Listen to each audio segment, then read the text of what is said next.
Who was doing the driving? I was. And when did this happen? This summer sometime. I don't remember the date.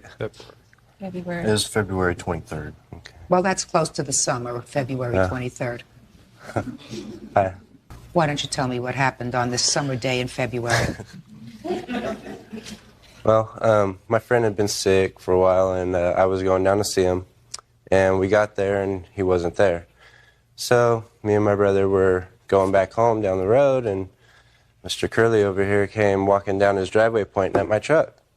So I came to a stop, and he started yelling at me, cussing at me, challenged me to fight. Told him I didn't want to fight him, you know, just leave me alone.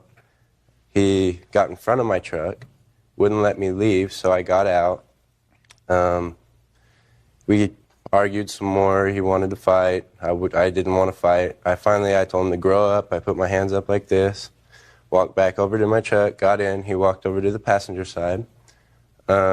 Continued to challenge me, want to fight me, call me names, curse at me.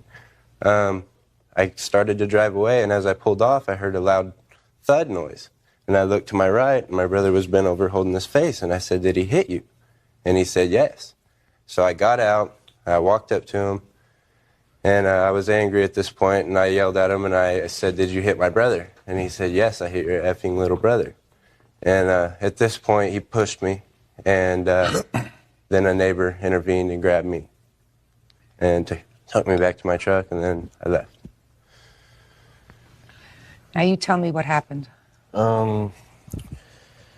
Just like my brother said, we were could you look over here, please? Just like my brother said, we were driving to his friend's house. We realized he wasn't there, so we were driving back home, and we noticed that Curly was pointing at my brother's truck, and my brother stopped because he figured there was a problem with his truck or something. And Curly came up to the passenger window, cursing at my brother, saying that he was going to rip his head off. Then he came to the front of the truck, and my brother got out of the truck, and they were arguing some more. And my brother, like he said, just told him to grow up, and got back in the truck, and he came back to the passenger window. The defendant is drinking water in court. He still had the time and the calmness to pour himself a drink while they narrated a sad story about how he bullied a kid. Can you imagine that? Started cussing some more. I said nothing to him. I didn't even look at him. He just hit me, blindsided me. I didn't even expect it at all. And you were injured. How was I injured? And you were injured. Oh, yes, I was injured. Tell me about your injury. He hit me so hard that my head was snapped back, and I couldn't play basketball for a week. We had a tournament that week, and I could not play. I could not do PE for a week because of my neck injuries. I had a mark on my nose, and my cheek was swelled. I missed a day of school to get x-rays on my neck, and that's about it. Now that these boys have narrated their story, the story sounds so horrific, and we are wondering if this man is actually a good man or is really the bad guy here. But one thing I've learned about the courtroom is that you should never jump into conclusions from the first person who speaks and seeing who is actually right and who is actually wrong before making your own conclusions on these matters. So now let's listen to the man's own version of the events that unfolded. And I assume, Mrs. Cunningham, that in your folder you have the medical reports? Yes. I would like you to turn them over to my bailiff, please. All right, Mr. Curley. Now I'm going to hear your version of these events, sir. Okay. Pretty much everything he said was true up to the point where the confrontation started and he was saying grow up. We've had excessive speed up and down this street. Besides him, all of his friends, but he was the main one. Don't tell me his friends. Okay, Just he tell was me the him. main problem. He's got a boombox in his system. He was in his car, which is fine. But constantly, the windows are up, blasting music up and down, speeding up and down the streets. My son and all his friends ride up and down the street on their bikes and stuff. The reason I had gotten so tired of it is because he had come around the corner one time and almost hit my son and his friend out there on the street because he just excessive speed coming around the corner. It's excuse me, several times. But because it's a misdemeanor, they said that the only way they could do anything is if It was happened in their presence. The only thing they Just a could do. second, just a second. Would you tell him to take his hands out? Yes, Judge. Move your hands from your pockets, please. Well, the day that this all happened, he came flying up the street just like usual. My dad and everybody had told him to slow down, and I have statements in here proving. So tell me what you did. He came flying around the corner, and what happened? I came outside, and I did. I stopped him. I stopped the vehicle. I told him, slow it down. I said, there's kids in here. I said, all it takes is just a little bit of not paying attention, and you kill one of these kids, and then you're going to seriously pay the consequences. I did say that. Now, whether that was taken as a threat or not, that's fine. But when it comes down to my child being in danger, It's not a threat. then that's the way it's going to happen. It's not a threat. So far, you were very reserved. What happened And- next? We got into a verbal confrontation. He steps out of his car. He said a few expletives. Get back in the house, old man. I didn't, it was a verbal confrontation. Okay. I didn't, verbally, I didn't pull any punches. You were mad. I was verbal on my own because I was tired of having to worry about my son going outside, having him stay up on the sidewalk or up in our driveway because of these kids flying up and down the street. Now tell me about hitting the car, sir. I struck the car. As he drove off, I hit the side of the car, Which side of the car, sir? the passenger side. I struck the passenger side as they drove off. But according to you, while you struck the passenger side of the car, you didn't strike him. No, I didn't touch him. That would make me impossible losing my license. Well, so striking the car. Now we see the story take a whole different turn as this man has narrated his own side of the story. Apparently, these boys that are claiming to be calm in court were never really calm boys. The dude is a rough, flamboyant teenager that just likes driving recklessly, and apparently he has been driving like that in the neighborhood. So this father steps up and decides to take one for the team and challenge this guy head on.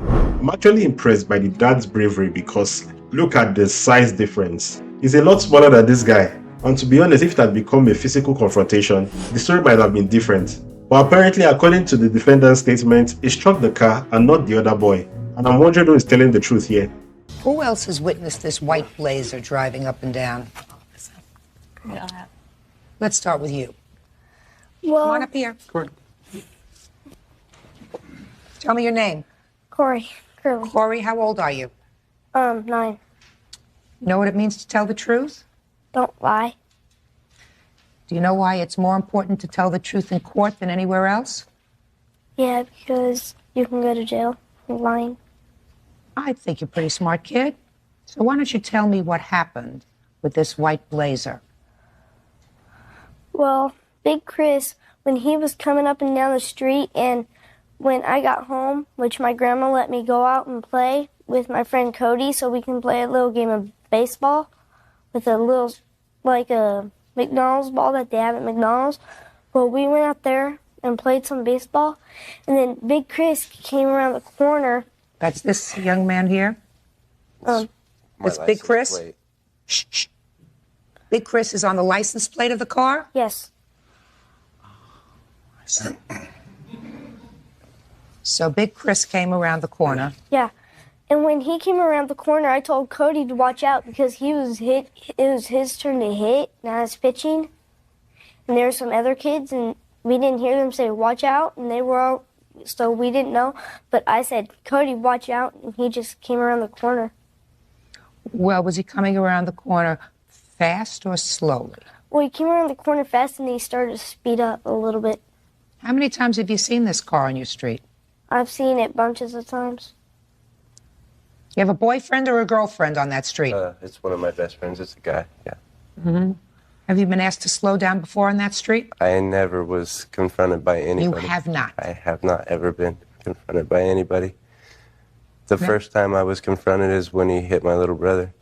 So you're telling me, Big Chris, that there's nothing wrong with the way you drive down that street? No, I'm not saying that at all. Then what are you saying? I would like to hear how you drive down these people's street.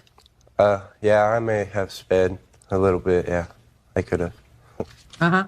And when you're speeding down this street, you're also blasting your boombox? I don't know about blasting it, but I have my stereo on, yeah. Loud. Pretty loud. Uh-huh. Not anymore, though. How old are you? 17. 17. How long have you been driving? A year. Did you ever dock him from driving his car? His driving, any problems whatsoever with his driving was never brought to my attention. I had no way of knowing there was a problem on this street until my son was attacked that day. Did she just say attack? I mean, it is more of an interrogation than an actual attack. She's just amplifying things and making it seem more than it actually is. Yes, her son was hit in the situation, which was actually very bad on the dad. But from the dad's own statement, you could see that it was not intentional, and his intention was to hit the car. Miss Cunningham, you can understand the frustration because you don't have to be a genius to figure out what's going on here.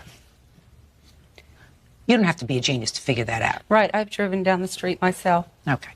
So you can understand why the people who live on that street have become frustrated with not only your son, but with other people. They have not been able to enjoy their property and let their children play out safely on their property because your 17-year-old son is acting like a moron. Right? Well, I think he was acting like a normal 16-year-old driver. And I think the person who was not acting like a normal person was Mr. Curley. I have a police report with a witness statement. You have a what? A police report from the day of the incident. Well, I'll see a police report, but I don't take witnesses' statements unless the witnesses are here. The witness statement is in the police report. And I'm not interested in it. I'm prepared to hear witnesses here. And Mr. Curley, I'm prepared to tell you that after I examine these hospital records, I probably am prepared to tell you, sir, that when you went to hit the truck, your hand probably slipped. It hit the back of the truck, ma'am. That's what the High Patrol was told too. I would like to say that every person on our block, except for one family, signed this, stating the fact that he has been driving recklessly, dangerously around the children. This is.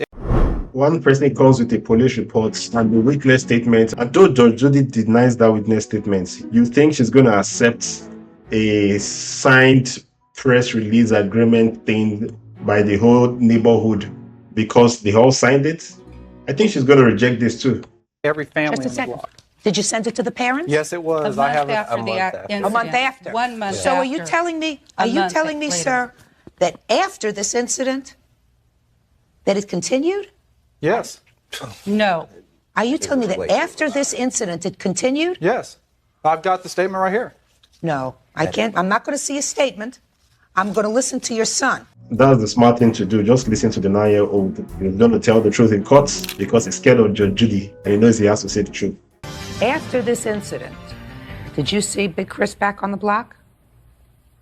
Um, Well, you don't remember. You can tell me I don't remember. I don't remember. Okay. I just want to take a look at the police report for the date, please. So would you get that from her? I also have a criminal case docket record stating that he was arrested for this, spent 2 days in jail. He's on probation for 3 years. No, ma'am. Ordered to stay away from my son. Let me see it. I served no time in jail. Well, that's what this report Curley. says. Just want to read it. Also, he mentioned that this happened when his son came home from school. It was a Sunday that it happened.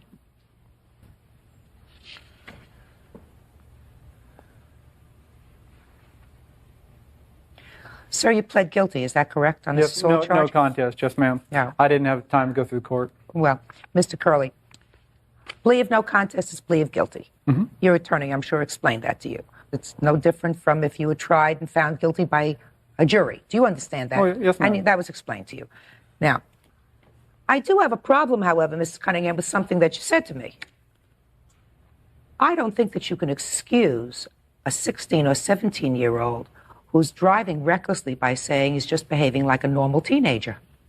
That's outrageous. No, I said, That suggests to me, madam, that all of our little children out there who are playing peacefully in their homes and their streets, well, they have to watch out for these normal teenagers who are acting like fools behind the wheel of a big sport truck The instant I found out about the problem, we resolved that problem. How did you resolve it? I taught him in his driver's training when I drove with him that he should be doing nothing but rolling down a residential area, ready to brake. Well, I'll tell you what I would And have done with him if he was my child. I told him that he should not be blasting his stereo, turning it up loudly in any way that annoys our neighbors. You're absolutely right. That's a good thing to tell him. That's how I resolved That's the a good problem thing to tell him. when it was brought to my attention. Let me tell you something. Mothers will be mothers, they will defend their kid, but clearly this mother is being too defensive of her child, and she's kind of like trivializing the consequence of if the boy actually kept on speeding that way that resulted to some casualty. It's going to be way more than she's just saying it in court. Because he wasn't doing anything. I agree. That's why he didn't get hit. Okay. He wasn't doing anything. He was a passenger. He may have been a foolish passenger, but he was a passenger. Suing for $5,000. And I'm going to give you $2,500 plus $10 for your medical costs. What were your out-of-pocket medical expenses? $10. Now, Mr. Curley Yes, ma'am. pled guilty to this assault. This young man was injured. That's not something that you can do, sir. You were frustrated, you were angry, but you cannot, under any circumstances, behave in this kind of a fashion. That's, first of all, it's a very poor thing for your children to witness. Oh, I totally agree. Okay. So you're going to have to pay the price for that. Now, the Cunninghams are suing for about... How old are you, by the way? 14. You don't drive, do you? No. See, the problem is, if you...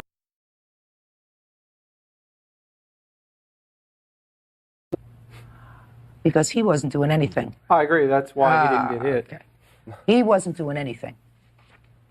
He was a passenger. He may have been a foolish passenger, but he was a passenger.